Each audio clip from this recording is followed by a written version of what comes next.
Aplix, tontonannya anak kedokteran.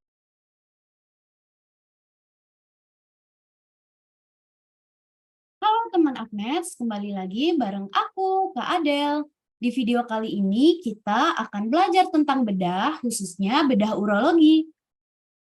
Adapun beberapa learning outcomes kita kali ini yaitu teman Agnes mampu mengetahui definisi, gejala, dan klasifikasi priapismus. Kemudian juga mampu mengetahui definisi, gejala, dan tipe hipospadia dan epispadia. Selanjutnya, teman APMEDS juga mampu mendiagnosis dan mengetahui tata laksana fimosis dan parafimosis. Dan terakhir, teman APMEDS mampu mengetahui definisi dan gejala disfungsi ereksi. Nah, topik bahasan kita hari ini ada 4 nih. Priapismus, hipospadia, epispadia, fimosis dan parafimosis, dan terakhir ada disfungsi ereksi. Kita mulai dari priapismus dulu. Priapismus ini adalah ereksi penis yang berkepanjangan tanpa diikuti hasrat seksual. Dia termasuk kasus emergensi di bidang urologi. Dia diklasifikasikan dengan low flow atau veno-okklusif atau outflow terganggu alias iskemik.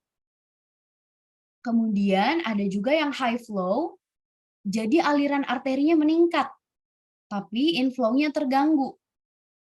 Nama lainnya adalah non-iskemik. Priapismus bisa kita lakukan pemeriksaan penunjang dengan USG color Doppler atau arteriografi juga bisa. Nah, untuk membedakan low flow dan high flow, kita harus melihat dari gejala. Biasanya pada low flow itu onsetnya mendadak dan saat tidur. Kemudian terasa nyeri dan sangat tegang, bahkan sampai hitam karena ini yang iskemik. Pada USG Doppler tidak ada aliran pembuluh darah, tapi pada arteriografinya pembuluh darahnya utuh. Biasanya ada riwayat sickle cell anemia. Sedangkan pada high flow atau yang non-iskemik, dia ada riwayat trauma. Jadi nggak tiba-tiba seperti low flow. Dan biasanya jarang disertai nyeri, atau kalaupun ada nyeri, dia nyeri ringan. Dan tidak terlalu tegang, tampak masih kemerahan, tidak ada kehitaman. Masih ada aliran pada USG Dopplernya, namun ada fistula. Arteriografinya tampak malformasi arteri vena. Tata laksananya yang harus kita lakukan, jika dia onsetnya kurang dari 2 jam, maka di rumah bisa dikompres dingin, diberikan anti nyeri, dan edukasi usahakan untuk kencing, untuk melepaskan PDE 5. Jika onsetnya 2 sampai kurang dari 4 jam, kita berikan cairan IV, diberikan analgesik secara intravena, dan ansiolitik. Kemudian jika onsetnya 4 sampai 12 jam, terutama untuk low flow, ini bisa aspirasi intrakavernosal. Sekalian diinjeksi phenylefrin intrakavernosal. Kemudian untuk high flow, dia bisa diinjeksi phenylefrin intrakavernosal. Oke, kita lanjut ke hipospadia dan epispadia. Ini merupakan kelainan kongenital berupa muara uretra yang tidak terletak pada tempatnya. Harusnya kan dia ada di ujung penis, tapi ternyata dia terletak di tempat lain. Pada epispadia, muara uretranya terletak di atas, di bagian dorsal penis, seperti ini.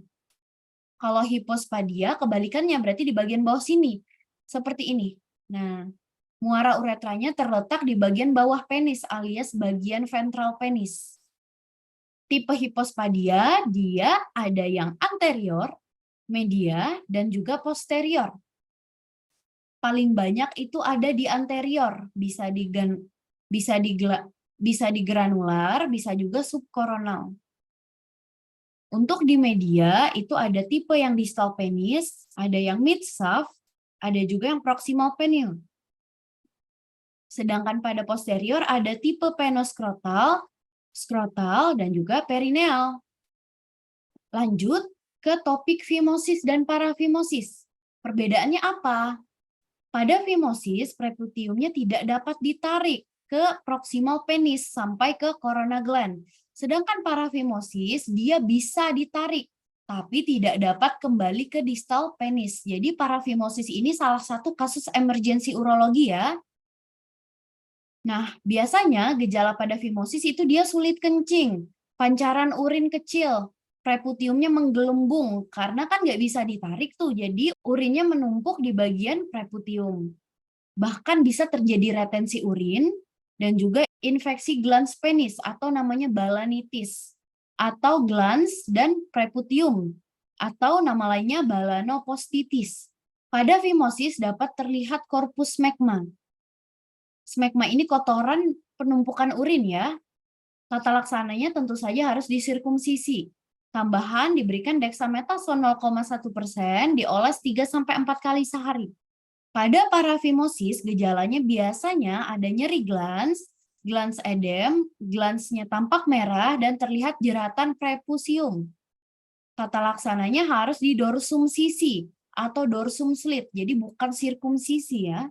Dan lakukan teknik memijat glans selama 3-5 menit untuk mengurangi edema. Setelah proses inflamasi membaik dan preputium kembali pada tempatnya, anjurkan untuk melakukan sirkumsisi. Karena parafimosis ini kan tadi kasus emergensi. Jadi saat itu juga harus dilakukan dorsum sisi atau dorsum slit. Jadi ketika sudah tenang dan sudah tidak edem, maka dilakukan sirkumsisi. Terakhir, bahasan kita yaitu disfungsi ereksi. Ini adalah ketidakmampuan pria untuk mencapai atau mempertahankan ereksi. Etiologinya bisa karena macam-macam, bisa karena inflamasi. Contoh pada prostatitis, bisa karena mekanik, pada penyakit Peyronie. Bisa juga karena psikogenik, bisa karena orang itu ada ansietas, depresi, perasaan bersalah, dan lain-lain. Kemudian bisa karena oklusif vaskuler juga pada orang yang hipertensi, kegagalan veno-oklusif, dan lain-lain. Bahkan mungkin ada riwayat trauma, mungkin dia pernah fraktur pelvis, atau bahkan cedera spinal, dan lain-lain. Kalau ekstra faktor bisa karena pembedahan pada daerah pelvis, kalau neurogenik bisa karena ada tumor atau penyakit Parkinson, dan lain-lain. Nah, diagnosis disfungsi ereksi itu bisa lewat tabel di bawah ini, namanya International Index of Erectile Function atau IIEF yang kelima. Dan jangan lupa lakukan anamnesis riwayat seksual. Oke, sekarang kita kuis ya. Kamu bisa pause video ini dulu, nanti kita bahas bareng-bareng. Seorang anak laki-laki berusia 7 tahun datang ke puskesmas untuk disunat. Menurut ibunya, setiap kali buang air kecil, tampak ujung kulit penis menggelembung. Tanda vital dalam batas normal, pemeriksaan fisik tidak ada tanda radang, preputium tidak dapat diretraksi ke arah proksimal. Apakah diagnosis yang tepat? Jawabannya adalah A. Fimosis. Kenapa bukan parafimosis? Karena sejak awal preputium tidak dapat diretraksi atau tidak dapat ditarik ke arah proksimal. Sedangkan parafimosis itu bisa ditarik namun tidak bisa kembali lagi. Oke, materi kita sudah selesai. Kita lanjutkan di video berikutnya ya. Sampai jumpa teman Upmaths. Bye-bye. Uplix, tontonannya anak kedokteran.